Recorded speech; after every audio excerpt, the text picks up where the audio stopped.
saya Risma dari kelas G angkatan 2019 jurusan S1 Farmasi Universitas Megareski Makassar.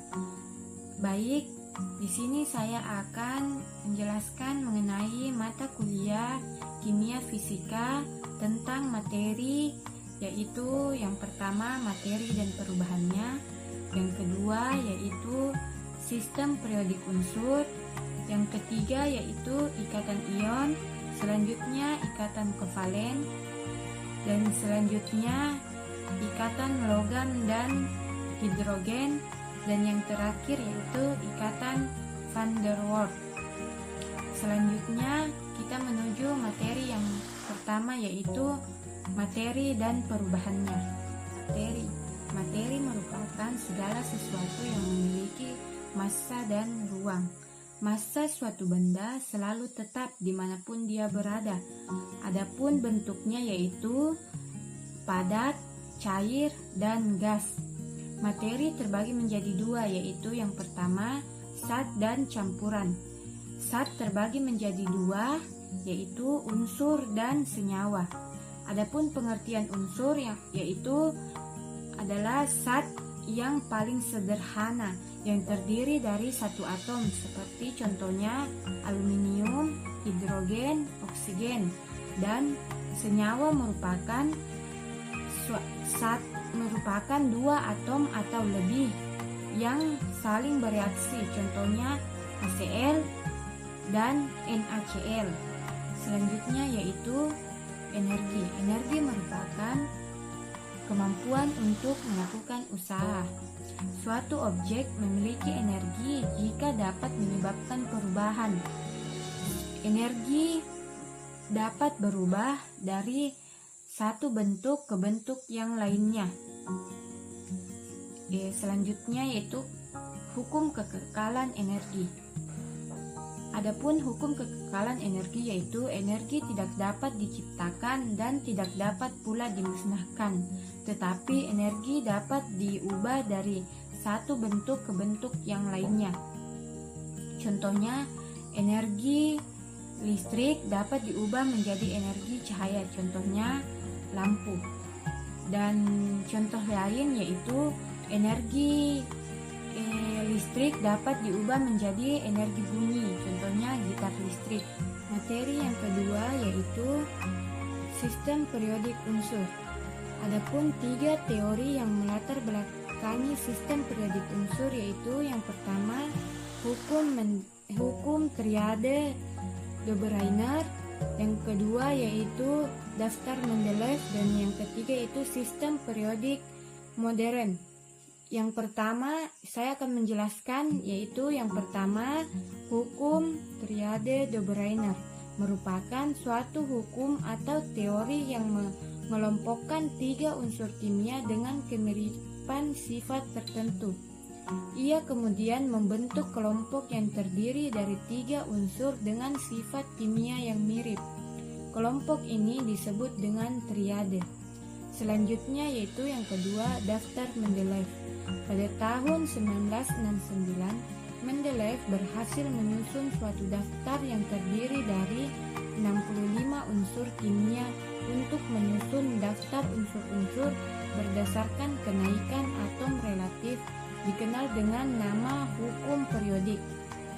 Selanjutnya yaitu yang ketiga sistem periodik modern yang sekarang yang digunakan, yaitu sistem periodik yang dikenal juga sebagai sistem periodik bentuk panjang, disusun berdasarkan kenaikan nomor atom, kemiripan sifat, dan disusun ke dalam 7 golongan, maksudnya dalam 7 periode dan 18 golongan. Selanjutnya itu sifat-sifat unsur dalam sistem periodik unsur. Yang pertama yaitu jari-jari atom, yang kedua energi ionisasi, dan yang ketiga afinitas elektron. Adapun jari-jari atom adalah jarak dari inti atom sampai kulit elektron terluar. Dalam satu golongan dari atas ke bawah, jari-jari atom semakin besar, dan dalam satu periode dari kiri ke kanan, jari-jari atom semakin kecil. Selanjutnya, energi ionisasi. Energi ionisasi adalah energi yang dibutuhkan untuk melepas satu elektron terluar dalam satu periode. Yang selanjutnya yaitu yang ketiga, efinitas elektron merupakan perubahan energi dari atom netral dalam fase gas ketika sebuah elektron ditambahkan ke atom untuk membentuk ion negatif atau positif. Selanjutnya yaitu ikatan ion. Ikatan ion adalah ikatan yang terjadi akibat gaya tarik menarik elektrostatis antara atom bermuatan positif atau kation dengan atom bermuatan negatif atau anion, atau ikatan yang terjadi karena adanya serah terima elektron dari satu atom ke atom lainnya. Ikatan ion terjadi karena atom-atom yang mempunyai energi ionisasi rendah akan melepaskan elektronnya dan membentuk ion positif. Elektron yang dilepas akan ditangkap oleh atom yang mempunyai afinitas elektron yang tinggi untuk membentuk ion negatif. Contohnya yaitu Na diubah menjadi Na+ karena Na merupakan golongan 1A di mana ia memiliki elektron valensi 1, sehingga agar stabil ia harus melepas satu elektron. Apabila dilihat dari konfigurasi elektronnya yaitu Na dengan nomor atom 11 dengan konfigurasi elektron 281, sehingga ketika melepas satu elektron maka elektron paling terakhirnya menjadi 8 sesuai kaidah oktet. Karena melepas satu elektron maka Na yang asalnya netral berubah menjadi +1 yaitu Na+. Selanjutnya yaitu ikatan kovalen. Ikatan kovalen adalah sejenis ikatan kimia yang memiliki karakteristik berupa pasangan elektron yang saling terbagi di antara atom-atom yang berikatan. Adapun proses terbentuknya ikatan kovalen pada senyawa CH4, yaitu molekul CH4 terdiri dari satu atom C dan 4 atom H.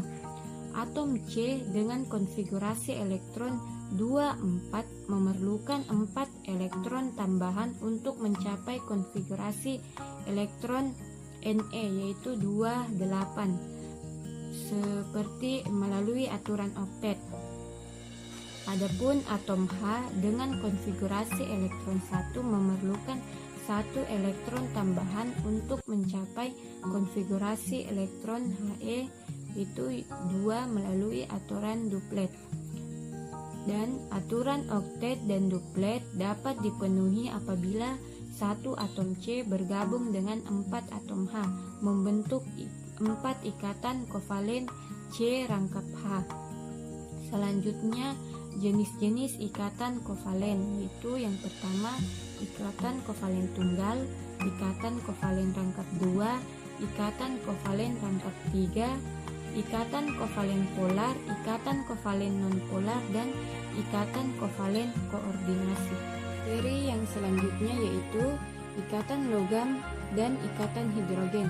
Ikatan logam adalah ikatan yang terbentuk akibat adanya gaya tarik menarik antara muatan positif dari ion-ion logam dengan muatan negatif dari elektron-elektron yang bebas bergerak dalam logam tersebut. Adapun proses pembuatan ikatan logam yaitu yang pertama pengerjaan secara panas yaitu hot working adalah proses pembentukan secara plastis terhadap logam atau paduan yang dilakukan di atas temperatur rekristalisasinya. Yang kedua yaitu pengerjaan secara dingin atau cool water. Cool working adalah proses pembentukan secara plastis terhadap logam atau paduan yang dilakukan di bawah temperatur rekristalisasinya. Selanjutnya yaitu contoh ikatan logam. Contoh ikatan logam yaitu ikatan logam natrium dan ikatan logam magnesium. Selanjutnya, ikatan hidrogen. Ikatan hidrogen merupakan ikatan yang terjadi antara atom hidrogen dengan atom lain yang memiliki keelektronegatifan tinggi seperti F, O, dan N. Selanjutnya yaitu macam-macam ikatan hidrogen. Yang pertama yaitu ikatan hidrogen intramolekular. Ikatan hidrogen intramolekular yaitu ikatan hidrogen yang terjadi pada satu molekul dalam satu senyawa. Selanjutnya ikatan hidrogen intermolekul yaitu ikatan hidrogen yang terjadi antara molekul atom yang berbeda antar molekul. Selanjutnya pembentukan ikatan hidrogen. Mekanisme pembentukan ikatan hidrogen dapat berlangsung oleh adanya interaksi antar atom yang memiliki keelektronegativitas tinggi dengan atom hidrogen yang bersifat protonik. Dan materi yang terakhir yaitu ikatan van der Waals. Ikatan van der Waals merupakan ikatan yang dimiliki oleh gas-gas mulia yang mengalami proses kondensasi sehingga fasanya berubah menjadi fasa cair pada saat temperaturnya mencapai temperatur yang sangat rendah. Adapun gaya van der Waals yang terjadi akibat adanya interaksi yaitu yang pertama dipol permanen yaitu antara senyawa polar dan senyawa polar, dan yang kedua yaitu dispersi London yaitu interaksi antara senyawa polar dan senyawa non-polar, dan yang ketiga yaitu dipol tereduksi atau sesaat yaitu interaksi antara senyawa non-polar dengan senyawa non-polar. Adapun faktor yang mempengaruhi ikatan van der Waals itu yang pertama jumlah elektron dalam atom atau molekul. Yang kedua yaitu bentuk molekul. Yang ketiga kepolaran molekul, dan yang terakhir yaitu kenaikan titik didih gas. Baik, demikianlah materi yang dapat saya sampaikan. Kurang dan lebihnya mohon dimaafkan. Saya ucapkan terima kasih. Wassalamualaikum warahmatullahi wabarakatuh.